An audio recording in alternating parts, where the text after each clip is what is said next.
Iran Iraq અમેરિકાના યુદ્ધ પછી ખાડી દેશની જે પરિસ્થિતિ થઈ છે એમાં ક્રૂડ ઓઇલના ભાવ વધારવાના સામે આ પેટ્રોલ પંપની જે હાલત છે તે હાલત આપ પેટ્રોલ પંપ પર જોઈ રહ્યા છો।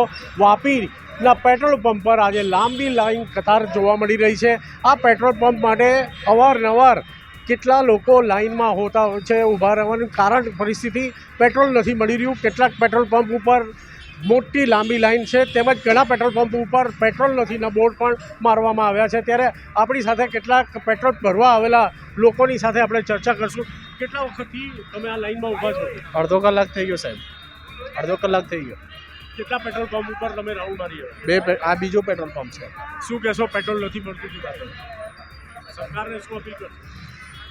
આપણે અપીલ તો શું કરી શકું? હમણાં મેં તો આજે જ ગામથી આવ્યો છું ને પછી અહીંયા જોયું કે આ કટોકટીનો સમય છે, પછી મેં તરત ગાડી લઈને અહીંયા તે બાજુ છીરીના પેટ્રોલ પંપ બાજુ ગયો, પછી ત્યાં ન મળ્યું, પછી અહીંયા આવ્યો છું। પેટ્રોલ દિવસે અને રાત્રિના સમયે લોકો હવે ભરાવવા માટે નીકળી રહ્યા છે, કારણ કે પેટ્રોલ ન હોવાના કારણે કેટલાક પેટ્રોલ પંપ ઉપર લોકોની ભીડનો સામનો લોકોએ કરી રહ્યો છે। શું નામ છે તમારું? શું કહેશો? પેટ્રોલ નથી મળતું? કિરણ પટેલ। પેટ્રોલ તો મળે છે કરીને, જેટલી રિક્વાયરમેન્ટ છે અગર એટલું તમે લેશો તો કંઈ પેનિક થવાની જરૂર છે નહીં કરીને, પણ હવે એનાથી વધારે તમે લેવાની કોશિશ કરશો તો ક્યાંય ને ક્યાંય શોર્ટેજ તો આવવાનું જ છે કરીને। જેટલી જરૂરત છે એટલું લો, સ્ટ્રીમલાइन રહો તો કંઈ वांधो नहीं આવશે કરીને। कि सरकार 140 करोड़ का जहाँ देश चलाना है वहाँ पे थोड़ा बहुत होता है, नहीं है, क्योंकि हर जगह पे डायरेक्ट सेंट्रल गवर्नमेंट या स्टेट गवर्नमेंट नहीं पहुँच सकती है। तो उस हर जगह पे आप जैसे रिपोर्टर पहुँचते हैं और जनता की आवाज़ सुनते हैं, तो यहाँ पर हम किसी के ऊपर क्लेम नहीं कर रहे हैं, क्योंकि एक शहर चलाना, घर चलाना और देश चलाने में बहुत सारा फ़र्क आता है। बराबर है, कठिनाइयाँ सब में आती हैं, ऑन द स्पॉट रिजल्ट सब में नहीं मिलता है, लेकिन फिर भी हम जनता की तरफ से अपील करते हैं प्रशासन से कि आप यहाँ पर देखिए, कोई कमी हो या क्या हो या इसका वजह क्या हो तो थोड़ा सा डिक्लेरेशन कीजिए, क्योंकि हर कोई इंसान कोई 500 या 1000 रुपये का पेट्रोल भरा के स्टॉक नहीं रखने वाला है। कोई मेरे जैसे रहेंगे 50-100 का भरवाते रहेंगे, आम इंसान है, मिडिल क्लास पब्लिक है, तो हम सरकार के ऊपर बैन नहीं करते, लेकिन इतनी अपील ज़रूर करना चाहते हैं कि प्रशासन इस पर ध्यान दे और जल्द से जल्द इसको ईजी बनाए। બધા 2-3 પેટ્રોલ પંપ બંધ હતા અને આજે હમણાં અહીંયા આવ્યા છે તો અહીંયા પેટ્રોલ પંપ હજુ પેટ્રોલ પંપ પર પેટ્રોલ ભરાય છે ને ધૂપ પણ બહુ છે, એટલે બધાને ધૂપનું પણ બહુ પ્રોબ્લેમ થાય છે।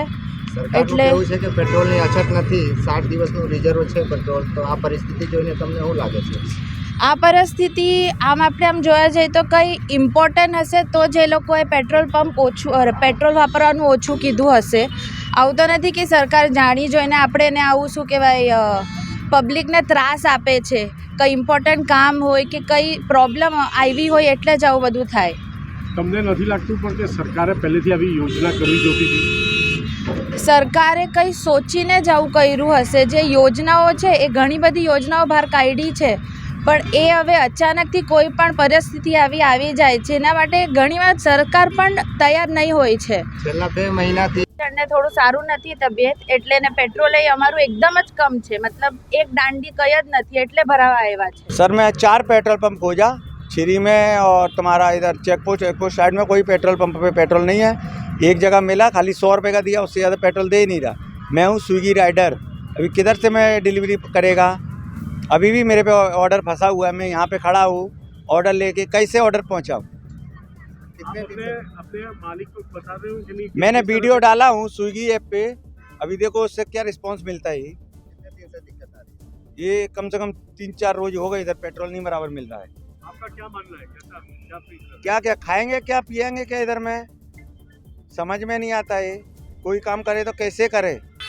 પેટ્રોલની અછત નથી એવું કહેવું છે। પેટ્રોલ પંપ ઉપર પ્રશાસન દ્વારા જો વ્યવસ્થિત રીતે પેટ્રોલ પંપમાં પેટ્રોલ આપવામાં આવે તો વાહન ચાલકોને તકલીફનો સામનો ઓછો કરવો પડશે। જો કે કેટલાક પેટ્રોલ પંપની અમે મુલાકાત લીધી, તેની અંદર 100 થી 200 રૂપિયાનું પેટ્રોલ આપવામાં આવે છે અને વાહન ચાલકોને કેટલીક જગ્યાએ બંધ હોવાના કારણે લાંબો ફેરો મારો અને પેટ્રોલ ભરવાનો વારો આવી રહ્યો છે।